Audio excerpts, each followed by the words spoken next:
আজকে আমি চিংড়ি মাছ দিয়ে করলা ভাজি করব। তোমরা দেখতে থাকো কিভাবে আমি করলা ভাজি রান্না করছি।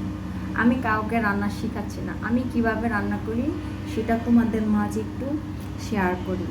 তো তোমরা কমেন্টসে জানাও আমার রান্নাটা কেমন। তো তোমরা দেখতে থাকো কিভাবে আমি করলা ভাজি করছি। পরিমাণ মতো তেল দিয়ে দিলাম। এখন এই যে কেটে রাখা পেঁয়াজ কুচি দিয়ে দিচ্ছি।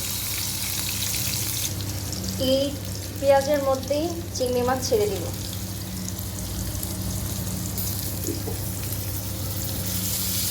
সুন্দর করে ভেজে নিব। এখন তার মধ্যে এই যে কাঁচামরিচ দিয়ে দিচ্ছি, ভালো করে নেড়ে ছেড়ে নেব। দিব আদা রসুন বাটা। এখন দিয়ে দিব পরিমাণ মতো লবণ, সামান্য পরিমাণে মরিচ গুঁড়ো, সামান্য পরিমাণে হলুদ গুঁড়ো। এই কষানোর জন্য দিয়ে দিচ্ছি সামান্য পরিমাণে পানি। সুন্দর করে কষিয়ে নেব। এখন ঢাকনা দিয়ে ডেকে দিচ্ছি। ভালো করে কষিয়ে নিয়েছি। এখন আমি এই করলা ভাজিগুলো দিয়ে দিব, ভালো করে মিশিয়ে নেব। এখন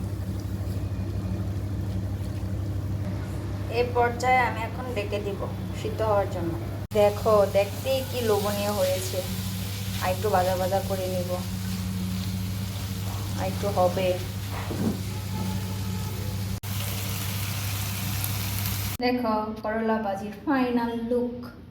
ওয়াও।